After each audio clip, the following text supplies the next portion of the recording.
Boa noite. Com esse friozinho, um pãozinho com manteiga e um cafezinho com leite vai bem em qualquer hora do dia, né? Só que está mais caro comprar o lanche nas padarias da capital. Uma pesquisa mostra que quase tudo sofreu reajuste, fora a diferença de preço de um lugar para o outro, que pode chegar ao dobro. Seja no café da manhã ou no lanche da tarde, é hora de padaria cheia. Um pãozinho desse com frio é muito bom. O que mais que tem todo dia no lanche aí que não pode faltar? Presunto e mussarela, né? Leva todo dia? Todo dia. E toda essa lista aí está mais cara nas últimas semanas, segundo uma pesquisa do site Mercado Mineiro. Entre os aumentos de preços, o que mais chamou a atenção foi o do leite longa-vida, até 25% mais caro. Entre os pães, o maior reajuste foi o sovado, quase 4%. Já o preço da mussarela cresceu 5,2% e o da margarina 3,9%. Aumento de valores pagos também pelos lanches. O café com leite está mais de 10% mais caro, o pingado quase 9% e o pão com manteiga 3%. Mas a gente tem que ter o cuidado também, porque é o seguinte, a pressão do dólar também, no caso do pão, que o trigo, na maioria das vezes, é importado e quando não é, ele é cotado em dólar, então a gente tem que ficar atento a isso. E somado a esses fatores, a questão da energia elétrica e a paralisação que tem refletido até hoje. A paralisação deu um buraco na produção em diversos setores e isso faz com que chegassem novas mercadorias com os preços bem mais altos. A quantidade está a mesma, mas o preço aumentou aqui em cima. Mas fazer o que? Tem que comer. O gerente dessa padaria na região centro-sul de BH confirma. Com dólar alto, a farinha de trigo, base da produção de pães, bolos e biscoitos, chegou para ele 40% mais cara. E a gente teve que fazer um pequeno reajuste, chegou em torno de 6%. E essa direção de manter um preço bem razoável para não afugentar o cliente, que é o principal produto nosso é o cliente, né? Se nós perdermos ele, já era. Então a gente está mantendo isso aí, está mantendo a qualidade, mantendo o preço e com certeza a gente não vai ter aumento mais. Além dos reajustes, a pesquisa mostra que mais uma vez é bom prestar atenção nos diferentes preços cobrados pelos diferentes estabelecimentos. O quilo do pãozinho francês tem de R$ 9,90 e até R$ 16,99, 71% a mais. O leite tipo C, aquele de saquinho, custa R$ 2,45 e também R$ 4,50, 83% de diferença. A variação pelo quilo do presunto chega a 118%, com valores de R$ 16,90 e até R$ 36,90. Já o quilo da mortadela vai de R$ 12,90 até R$ 25,90. Diferença de 100%. O consumidor tem que comprar somente o necessário, né? Evitar de deixar um pão sobrando, aquela história de comprar um pouquinho mais. E por ser muito barato o pão, embora ele tenha aumentado de preço, a gente tende sempre a comprar esses itens para deixar em casa. Então tente comprar somente o necessário. Atenção, pais e responsáveis. Esta é a última semana para a realização do Cadastramento Escolar 2019. O cadastro é unificado para as redes municipal e estadual e é fundamental para o aluno garantir vaga em uma escola perto de casa. A inscrição em todo o estado deve ser feita pela internet no site da Secretaria de Estado de Educação, com exceção dos estudantes da capital, que devem se inscrever no portal da Prefeitura de Belo Horizonte. Quem não tiver acesso à internet pode procurar ajuda nas secretarias municipais de educação. O prazo vai até o dia 22 de junho e não será prorrogado. Uma operação da Receita Federal cumpriu 18 mandados de busca e apreensão em várias cidades do sul de Minas. Empresas estão sendo investigadas suspeitas de fraudes na comercialização de café no interior do estado. De acordo com a Receita, o valor em impostos sonegados pode chegar a R$ 500 milhões. A Polícia Civil e o Ministério Público deram apoio à Receita Federal e Estadual no cumprimento de mandados de buscas e apreensões nas cidades de Varginha, Santana da Vargem, Machado e Três Pontas, onde busca se apurar crimes contra a ordem tributária e organizações criminosas. Quem seriam essas pessoas que estão sendo conduzidas? São pessoas sócias ou responsáveis pelas empresas investigadas. 3 mandados de prisão foram cumpridos em Três Pontas e Santana da Vargem. A polícia encontrou na casa de um dos empresários de Três Pontas armas e munições. De acordo com a Receita Federal, as investigações iniciaram há 6 meses e apontaram um sistema de fraudes na comercialização de cafés no interior do estado. Foram cumpridos 18 mandados de busca e apreensão, 10 mandados de prisões, 32 quebras de sigilos bancários e fiscais de contribuintes em Minas Gerais, Distrito Federal e Paraná. E a gente tem indícios de notas fiscais emitidas em nome de pessoas já falecidas, produtores rurais, de empresas que não têm capacidade operacional, que seriam as empresas noteiras, e a gente está olhando o último elo da cadeia, que seriam as grandes empresas que porventura tenham se beneficiado desse esquema. De acordo com a Receita Federal, entre os anos de 2016 a 2018, foram emitidas mais de 3 bilhões de notas fiscais por empresas de fachada do setor do café. Ainda segundo a Receita Federal, a sonegação de impostos pode ter chegado a um montante de 500 milhões de reais e a de tributos federais a cerca de 100 milhões de reais. Noteiros são aquelas empresas, são pessoas físicas que se prestam exclusivamente para a emissão de nota fiscal sem nenhum lastro da operação, ou seja, essa operação efetivamente não ocorre. E quando isso acontece, para o fisco federal tem um prejuízo do Fundo Rural em relação à questão dos produtores rurais, do imposto de renda à pessoa jurídica e para a fiscalização estadual, o ICMS. Um dos alvos foi nesta exportadora de café que fica no bairro Distrito Industrial Miguel Luca, em Varginha. Os investigadores conversaram com funcionários e recolheram documentos que irão auxiliar nas investigações.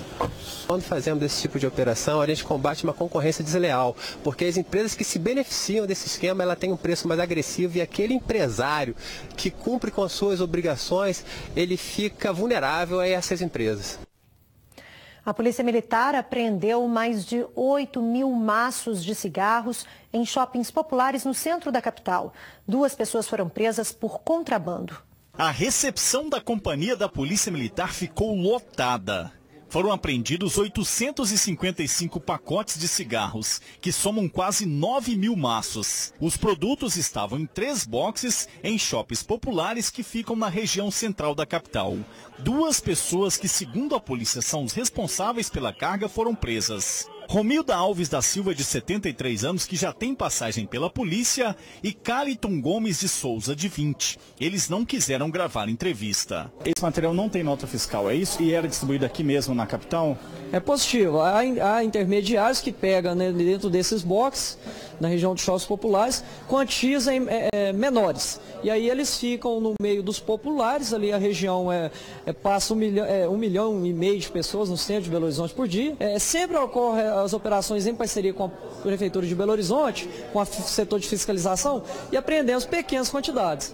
Agora, na data de hoje, através dessa operação específica, conseguimos ir um pouco além e pegar o fornecedor para aqueles comerciantes, aqueles formiguinhas que ficam no centro de Belo Horizonte. As 2 pessoas presas podem responder pelo crime de descaminho, que é deixar de pagar imposto quando a mercadoria entra no país. A pena prevista é de 1 a 4 anos de reclusão.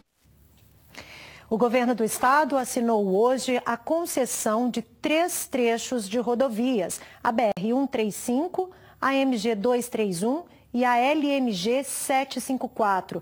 No total, são 363 quilômetros que serão explorados pela iniciativa privada por 30 anos. O pedágio em 6 trechos começa a ser cobrado em 9 meses. A empresa ganhadora da licitação, a Eco Rodovias, poderá explorar no total 363 quilômetros da BR-135 durante 30 anos e terá que realizar obras como duplicação, construção de acessos e passarelas e a melhoria geral da malha viária, que é a principal ligação entre Belo Horizonte e o norte de Minas. É uma obra sonhada, reivindicada, querida há muitos anos pela região. Certamente, os nossos amigos da empresa que estudaram detalhadamente, atentamente a viabilidade econômica, se convenceram que ela é mais do que viável, ela é necessária, ela é indispensável para o desenvolvimento da região norte. Segundo o secretário de Estado de Transportes e Obras Públicas, Murilo Valadares, as obras já devem ser iniciadas em julho deste ano e incluem melhorias também em trechos da MG 231 e LMG 754, que ficam entre Cordesburgo, na região metropolitana, e Montes Claros, na região norte do estado. O contrato ele entra em vigor no dia 1º de julho. A empresa tem 9 meses para fazer as manutenções normais de qualquer estrada e a partir do 9º mês começa a cobrar o pedágio e começa as obras. Esperamos que em 1º de julho de 2024 esse 1 bilhão e 400 seja investido sem nenhum problema, na medida em que a parte ambiental, que é mais complexa, nós assinamos um TAC hoje e parece que nós vamos conseguir ter os licenciamentos ambientais em tempo para não prejudicar o cidadão e não prejudicar Minas Gerais. O secretário ainda informou que o pedágio foi estimado em R$ 6,26 na época da licitação, em 2016. Serão 6 trechos de cobrança. O pedágio já começa durante os anos? Não, só depois de 9 meses. Tem que fazer manutenção a partir de 1º de julho de 2018, hoje. Você conta 9 meses, aí a partir daí já pode cobrar pedágio. Quando nós licitamos era R$ 6,26. Janeiro de 16. Certamente, quando começar a cobrar o pedágio, já vai ter um reajuste. A obra é uma boa notícia, o pedágio não é, né, secretário? Olha, nós entendemos que o pedágio, se a empresa faz as obras, desenvolve e cumpre o seu contrato, o cidadão vai ficar satisfeito porque vai ter uma bela estrada. Atenção motoristas, a BR-381 será totalmente fechada amanhã, quarta-feira, a partir das 9 horas da manhã, no trecho entre Belo Horizonte e João Monlevade. De acordo com a Polícia Rodoviária Federal, será feito o transporte de uma peça de 8 metros de largura, uma carga com excesso de peso e de largura. A escolta da máquina será feita a partir do quilômetro 460 do anel rodoviário até João Monlevade, sem previsão de chegada. A PRF ressalta que os motoristas evitem transitar pela rodovia no período, já que será impedido o trânsito de qualquer tipo de veículo. O Tribunal de Justiça de Minas Gerais permitiu que o deputado estadual Cabo Júlio, condenado e preso por desvio de dinheiro na área da saúde, volte à Assembleia Legislativa do Estado para trabalhar. Ele cumpre pena por corrupção e fraude desde o dia 8 de junho, em um batalhão do Corpo de Bombeiros, na Pampulha.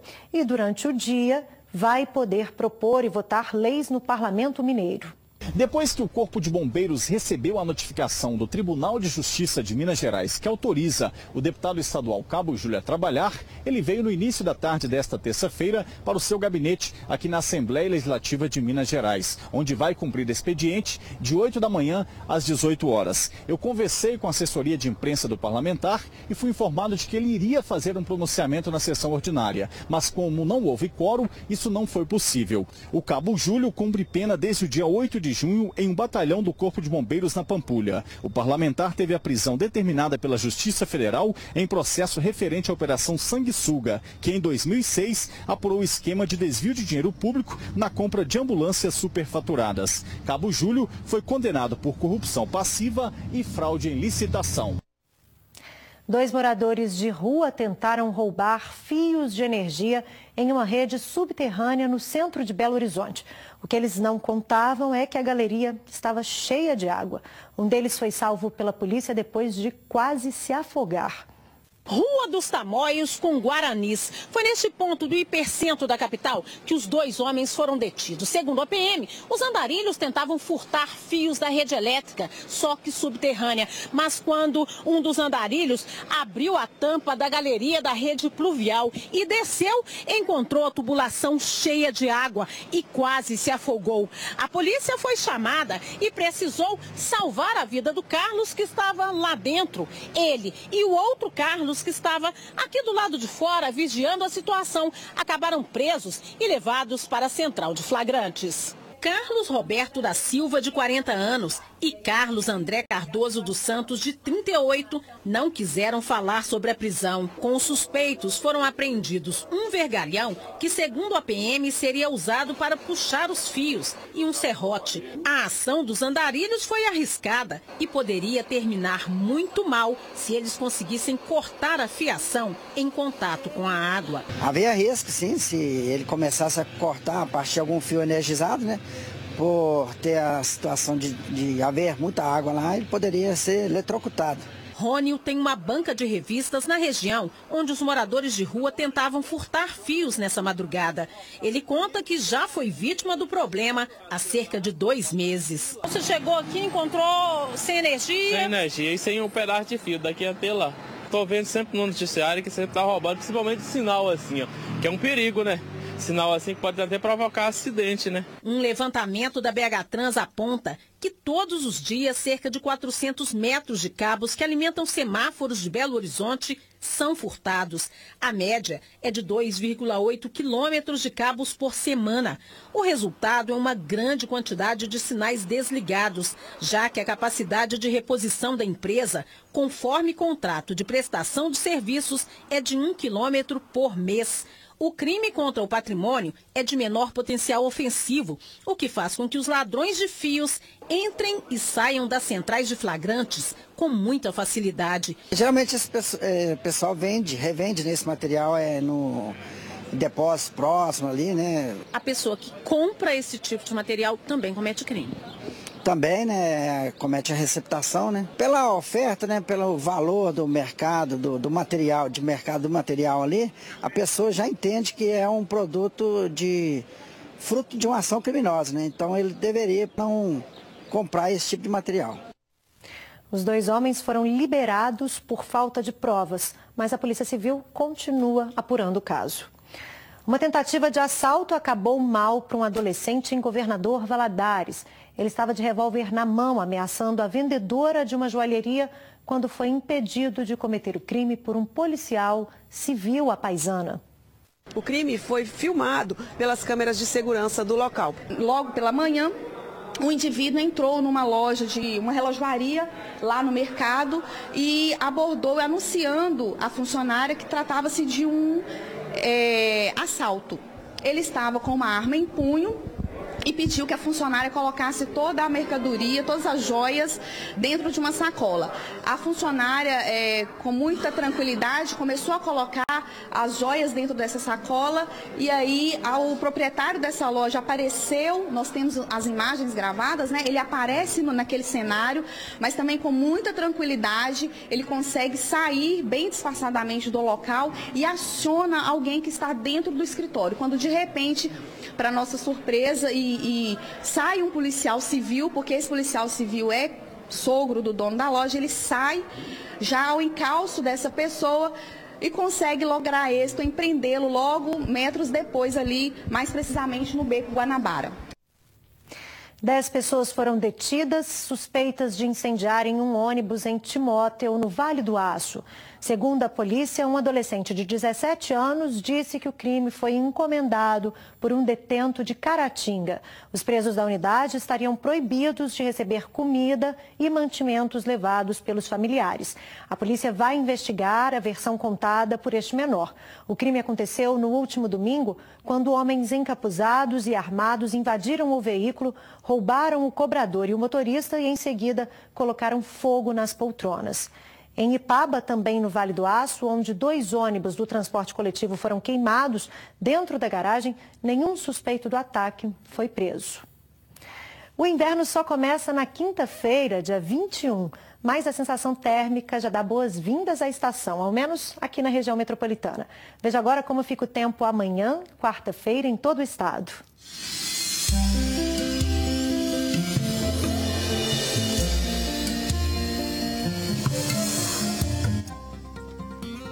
A previsão é de céu nublado a parcialmente nublado na zona da Mata, Centro, Sul, Campo das Vertentes, Leste e na região metropolitana de Belo Horizonte, que terá mínima de 12 e máxima de 24 graus.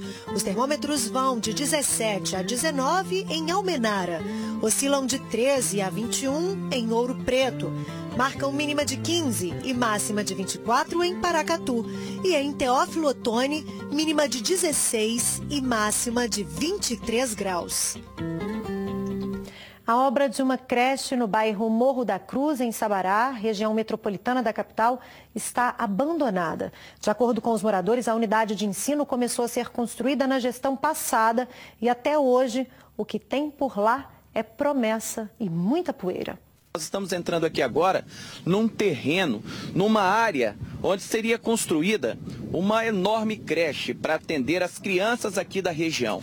E você observe que essa área aqui, olha, está completamente abandonada. Resta aqui apenas essa construção aqui, ó, né, que seria uma espécie de construção para dar suporte para os operários que trabalhariam aqui. E ficou no papel, infelizmente, esse projeto tão sonhado para nossas crianças aqui do bairro. Aí começaram a mexer na obra, retiraram bastante terra e nós estamos sofrendo demais com essa poeira. Agora no inverno, então, as crianças que sofrem com bronquite estão cada dia mais pior devido a essa poeira. Então, às vezes, eu ligo para a prefeitura solicitando um caminhão de água, às vezes aparece uma vez na semana, então não resolve para a gente aqui. Na verdade, quando eles começaram a fazer isso aqui, eu estava grávida dele, né? Ele já tem 1 ano e pouco e até hoje nada. Ele teve bronquite 2 vezes seguida. Então tem gente que sai para trabalhar às 5h30 da manhã, não tem como chegar limpo no serviço, né? Não tem, tem muitas enfermeiras aqui. Isso aqui quando chove é barro puro. Dá para imaginar que vai sair alguma coisa aqui, não? Pelo jeito aí nunca. Vai ficar só do papel mesmo, só no barro. De acordo com a Prefeitura de Sabará, as obras de construção da creche Bela Vista foram temporariamente paralisadas porque o prédio, projetado pela gestão passada, era maior que a área disponível. Com isso, houve a necessidade de uma desapropriação de terreno, aumentando a área da futura creche. A Prefeitura informou ainda que atualmente está finalizando os trabalhos de nivelamento do solo da área estendida. E a previsão de retomada da construção da creche é para a próxima semana. Daqui a pouco, quer ganhar uma camisa da Seleção Brasileira autografada pelos jogadores? Logo depois do intervalo, eu te conto como participar dessa rifa e ainda ajudar as crianças.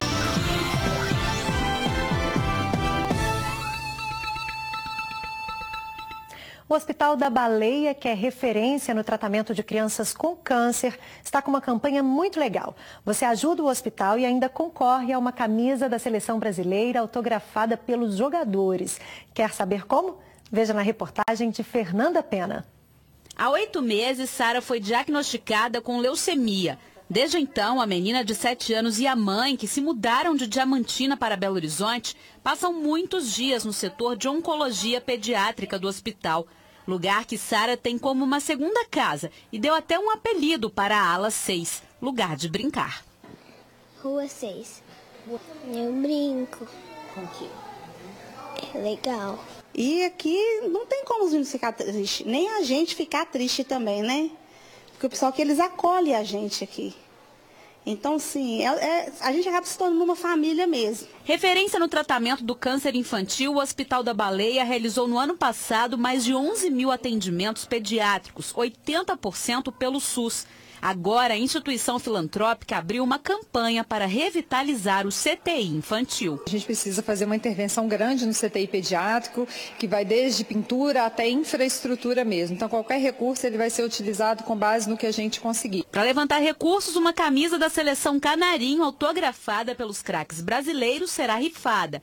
A cada R$50, o doador recebe um número para concorrer pela Loteria Federal do dia 28 de julho. Kainan, de 6 anos, gostou da ideia e até reforçou a torcida pela seleção.